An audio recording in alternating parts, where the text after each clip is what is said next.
दोस्तों, दिनाक्षी short hand में आपका स्वागत है। अगर आप चैनल पर नए हैं तो चैनल को सब्सक्राइब करें और बेल आइकन ज़रूर दबाएं। आज की संपादकीय डिक्टेशन 766 शब्दों की एक डिक्टेशन रहेगी जो कि 80 शब्द प्रति मिनट की गति से बोली जाएगी। अगर आपको इस डिक्टेशन की स्पीड को 100 शब्द प्रति मिनट करना हो तो आप YouTube पर स्पीड के ऑप्शन में जाकर स्पीड को 1.25 कर सकते हैं। इस डिक्टेशन की डेमो आउटलाइंस आप हमारे टेलीग्राम ग्रुप से प्राप्त कर सकते हैं। और अगर आपको इस संपूर्ण संपादकीय मैटर की सभी एडवांस आउटलाइंस और वाक्यांश की आवश्यकता है तो आप हमारा editorial special paid batch join कर सकते हैं। एडिटोरियल स्पेशल पेड बैच में दी गई एडवांस आउटलाइंस और वाक्यांश की सहायता से आप शॉर्ट हैंड को 120 प्लस की गति में लिखने में सक्षम होंगे। इस बैच को ज्वाइन करने के लिए आप डिस्क्रिप्शन बॉक्स में दिए गए मोबाइल नंबर पर व्हाट्सएप कर सकते हैं। तो चलिए डिक्टेशन को स्टार्ट करते हैं। डिक्टेशन 5 सेकंड बाद स्टार्ट होगी। Ready, start. बढ़ती गर्मी के बीच देश के कई हिस्सों में बिजली संकट गहराने की खबरें चिंता का कारण हैं। बिजली संकट का एक कारण कोयले की कमी बताया जा रहा है, लेकिन केंद्रीय कोयला मंत्री की माने तो देश में पर्याप्त कोयला मौजूद है। यदि वास्तव में ऐसा है तो फिर कुछ राज्यों में बिजली कटौती की शिकायतें क्यों आ रही हैं?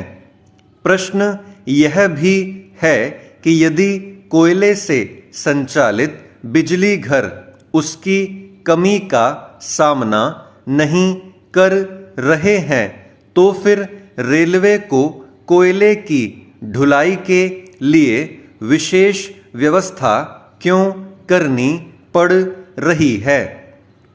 बिजली घरों को कोयले की आपूर्ति करने के लिए जिस तरह कई यात्री ट्रेनों को रद्द किया गया, उससे तो यही लगता है कि कहीं कोई समस्या है। वस्तु स्थिति को स्पष्ट किया जाना चाहिए ताकि ना तो किसी संशय की गुंजाइश रहे और न ही केंद्र और राज्यों के बीच आरोप प्रत्यारोप की। वैसे भी यह समय आरोप प्रत्यारोप का नहीं, केंद्र और राज्यों को मिलकर ऐसी व्यवस्था करने का है जिससे बिजली संकट वैसा रूप न लेने पाए जिसकी आशंका जताई जा रही है। इसकी अनदेखी नहीं की जानी चाहिए कि आने वाले दिनों में बिजली की मांग और बढ़ने के ही आसार हैं। यदि मांग के अनुरूप बिजली की आपूर्ति नहीं हुई तो इसका बुरा असर उद्योग धंधों पर भी पड़ेगा। यह पहली बार नहीं जब कोयले की कमी के कारण बिजली संकट गहराने का शोर मचा हो। कुछ समय पहले भी ऐसा हुआ था।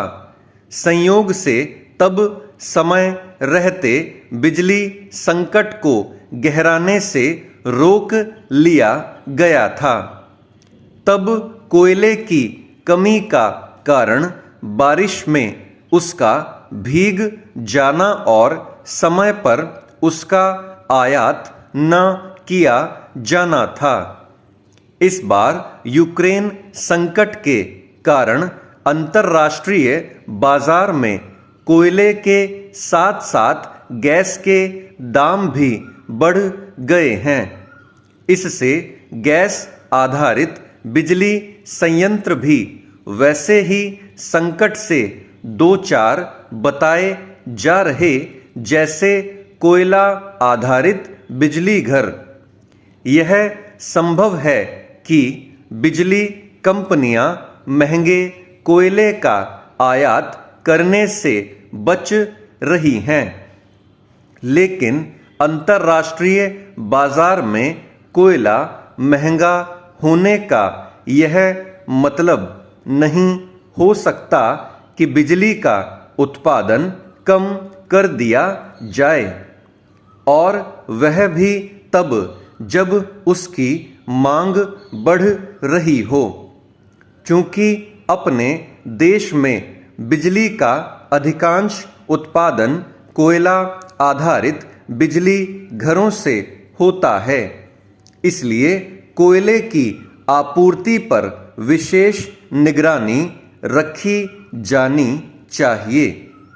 यह सही है कि इस बार गर्मी समय से पहले आ गई और बिजली की जैसी मांग मई जून में होती थी वैसी अप्रैल के प्रारंभ में ही होने लगी।